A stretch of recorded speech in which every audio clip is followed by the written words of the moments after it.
नमस्कार, मैं विकास। आज का मामला एक अंतर्राष्ट्रीय ऐतिहासिक एवं विवादित मुद्दे पर है, जहां अमेरिका ने वेनेजुएला के राष्ट्रपति मादुरो को सैन्य ऑपरेशन के द्वारा किडनैप कर लिया है। Hawkins, good to have you with us. Nicolas Maduro has arrived in New York hours after President Trump announced the US had captured Venezuela's president after launching strikes on the country. इस खबर का असर राजनीति, अंतर्राष्ट्रीय कानून, तेल market और दुनिया भर के गुटों पर देखा जा रहा है। इस ऑपरेशन का नाम ऑपरेशन एब्सोल्यूट रिजॉल्व है। मादुरो और उनकी पत्नी को संयुक्त राज्य अमेरिका ले जाया गया है, जहां उन्हें यूएसए की अदालत में पेश किया जाएगा।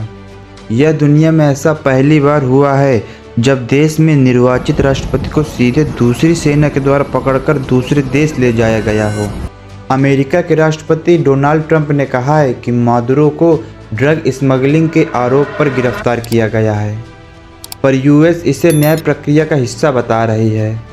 ट्रंप का दावा है कि वेनेजुएला का शासन अमेरिका और दूसरे देश के लिए खतरा है।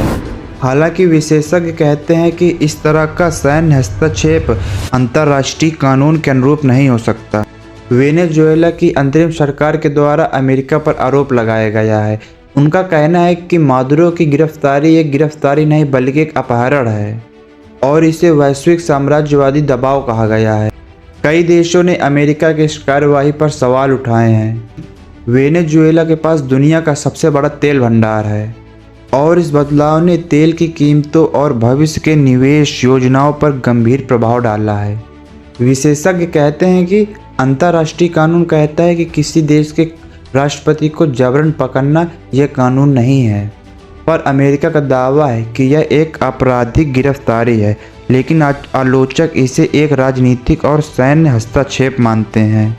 यह मामला संयुक्त राष्ट्र सुरक्षा परिषद तक भी पहुंच सकता है, जहां दुनिया भर के राजनीतिक नेताओं के बीच बहस भी छिड़ सकती है। पर अमेरिका और कुछ पश्चिमी देश इसे न्याय की प्रक्रिया और ड्रग्स तस्करी के खिलाफ सख्त कदम कह रहे हैं। अन्य देश मानवाधिकार समूह इसे संप्रभुता का उल्लंघन और खतरनाक मिसाल के रूप में देखते हैं। कई देश यह भी चेतावनी दे रहे हैं कि इस तरह का कदम कई अन्य देश भी उठा सकते हैं। पर मुख्य प्रश्न यह है कि अब आगे मादुरो का क्या होगा। हालांकि अभी यह मामला अमेरिका की अदालत पर जारी है और अभी भी मादुरो खुद को प्रेसिडेंट ऑफ वेनेजुएला मानते हैं।